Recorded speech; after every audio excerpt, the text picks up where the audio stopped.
રાજકોટની શાંતિ હોસ્પિટલને ₹23.15 લાખનો દંડ ફટકારવામાં આવ્યો છે। સાથે પીએમજેવાય યોજનામાંથી 6 મહિના સસ્પેન્ડ પણ કરી દેવામાં આવી છે। મનપાની વીમા કંપનીની ટીમ મુલાકાત લેતા અનેક ગોટાળા બહાર આવ્યા છે। હોમ પોર્ટલ પર રજીસ્ટર થયેલા ડોક્ટર વિઝિટ દરમિયાન હાજર નહોતા। જીપીસીબીનું સર્ટિફિકેટ એક્સપાયર હતું તો રિન્યુ કરવા માટે કોઈ અરજી પણ કરવામાં નહોતી આવી। હોસ્પિટલના બ્લડ રિપોર્ટની પ્રિન્ટમાં પણ ગોટાળા નીકળ્યા હોવાનું સામે આવ્યું છે। એક્સરે મશીન જનરલ વોર્ડમાં મૂકવામાં આવ્યા હતા, જે તબીબનું નામ પોર્ટલમાંથી હટાવી દેવાયું હતું। તેના દ્વારા જ 24 સર્જરી કરવામાં આવી હતી। હવે સૌથી મોટી વાત તો એ છે કે હોસ્પિટલના મુખ્ય ડોક્ટર અરવિંદ મહેતાએ કહ્યું, હું મેડિકલ પ્રેક્ટિસ કરતો નથી। હોસ્પિટલના માલિક કોણ છે મને ખબર નથી, હું તો માત્ર ચા પીવા આવ્યો છું, તેવો ઉડાવ જવાબ તેમના દ્વારા આપવામાં આવ્યો હતો। જ્યારે ન્યૂઝ 18 ગુજરાતીની ટીમે રિયાલિટી ચેક કર્યું તો ઘટસ્ફોટ થયો। આ ઉડાવ જવાબ આપનાર ડોક્ટરની નેમ પ્લેટ અને ફોટા પણ મળી આવ્યા છે।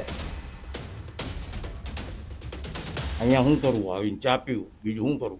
મેં કીધું ચા પીવા આવ્યો છું। એટલે દર્દીને તપાસવા માટે ના ભાઈ, કાંઈ નહીં। એટલે આપ આ વસ્તુ- પેલા તપાસ તો 25 વર્ષ પહેલા। હા, અત્યારે આપ નિવૃત્ત થઈ ગયા। હવે કેટલી વાર પૂછવું છે?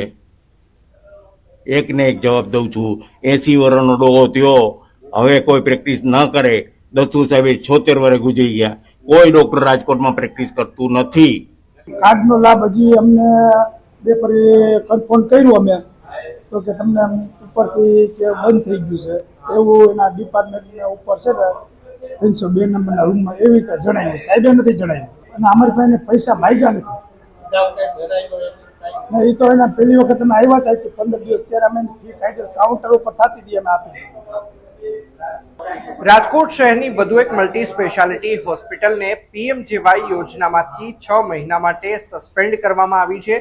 જી હા, મારી પાછળના જે દ્રશ્યો જે જોઈ રહ્યા છો, આ દ્રશ્યો છે રાજકોટના જે યુનિવર્સિટી રોડ અને સાધુ વાસવાણી રોડના કોર્નર ઉપર જે શાંતિ મલ્ટી સ્પેશિયાલિટી હોસ્પિટલ આવેલી છે, આ તેના દ્રશ્યો છે। હોસ્પિટલને 23.15 લાખ રૂપિયાનો દંડ છે તે ફટકારવામાં આવ્યો છે। સાથોસાથ પીએમજેવાય યોજનામાંથી 6 મહિના માટે સસ્પેન્ડ પણ કરી દેવામાં આવી છે। હું કેમેરામેનને વિનંતી કરીશ કે તે આ દ્રશ્યો છે તે બતાવવાનો પ્રયત્ન કરે। જોઈ શકાય છે કે ઓપીડી કન્સલ્ટન્ટની અંદર ડોક્ટર અરવિંદ રાખવામાં આવ્યું છે। જ્યારે અમે ડોક્ટર અરવિંદ મહેતાને સમગ્ર મામલે સવાલ કર્યા ત્યારે તેમનું કહેવું હતું કે હું ડોક્ટર નહીં પરંતુ હજામ છું। આ પ્રકારના જવાબ છે તે સિનિયર ડોક્ટર કે જેમની ઉંમર 80 વર્ષ છે તેમના દ્વારા આપવામાં આવ્યા હતા। તેમના પુત્ર છે નિરલ મહેતા, તેઓ પણ અહીંયા દેખાણા નથી। મીડિયાને કોઈ પણ જાતના જવાબો છે તે તેમના દ્વારા આપવામાં નથી આવ્યા। આ તમામ જે ડોક્ટરો છે કે જે અહીં સારવાર આપે છે અને 2 દિવસ પૂર્વે કેટલાક દર્દીઓ છે તે પણ સારવાર માટે અહીં આવ્યા હતા અને તેમનું ઓપરેશન છે તે પણ કરાવવામાં આવ્યું હતું। ત્યારે હવે દર્દીઓને કહી દેવામાં આવ્યું છે કે તેમનું કાર્ડ છે તે બ્લોક થઈ ચૂક્યું છે। જોકે હજુ સુધી દર્દીઓને પૈસા ભરવા પડશે કે કેમ તે બાબતના કોઈ પણ જવાબ છે તે હોસ્પિટલના સત્તાધીશો દ્વારા દર્દી કે તેમના પરિવારજનોને આપવામાં નથી આવ્યા। અહીંયા જે પ્રમાણે રિસેપ્શનમાં એમના ફોટોઝ લગાવવામાં આવ્યા છે, એમના નામની નેમપ્લેટ પણ લગાવવામાં આવી છે, એટલે કે અનેક સવાલો હાલ અત્યારે ઊભા થઈ રહ્યા છે। અંકિત પોપટ, ન્યૂઝ 18 ગુજરાતી, રાજકોટ। પાયલ બાદ શાંતિ હોસ્પિટલમાં સીસીટીવી કાંડની આશંકા સેવાઈ રહી છે। રાજકોટની શાંતિ હોસ્પિટલમાં મેડિકલ સ્ટોરમાં સીસીટીવીનું કમાન્ડ છે। દરેક વોર્ડમાં દર્દીઓની સારવાર કરતા હતા ત્યાં સીસીટીવી જોવા મળ્યા છે। ઇન્જેક્શન અને સારવાર આપતા દર્દીઓ સીસીટીવીમાં કેદ થયા છે। આરોગ્ય વિભાગ દ્વારા સીસીટીવીને લઈને કોઈ ગાઈડલાઈન નથી તો દર્દીઓની પ્રાઇવસી લીક થાય તો જવાબદાર કોણ, તેને લઈને અનેક સવાલો ઉદ્ભવી રહ્યા છે।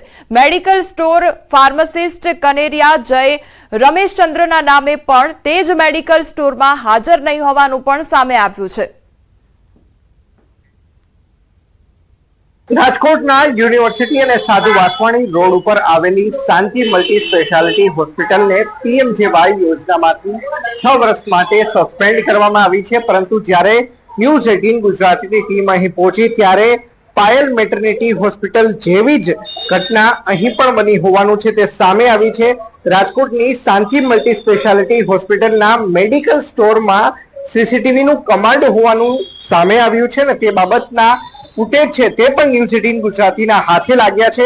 દરેક વોર્ડમાં દર્દીઓની સારવાર કરતા હોય તે પ્રકારના સીસીટીવી છે તે અહીં જોવામાં આવતા હતા ને તેની ઉપર નજર છે તે રાખવામાં આવતી હતી.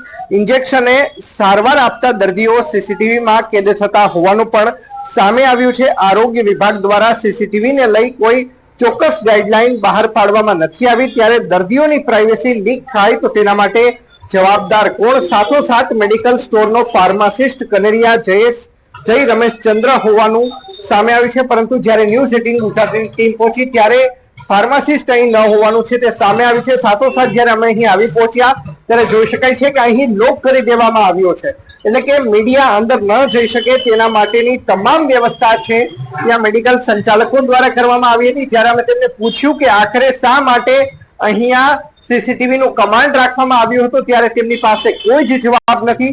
ત્યારે સમગ્ર મામલે હવે આરોગ્ય વિભાગ દ્વારા આ મામલે વધુ તપાસ હાથ ધરવામાં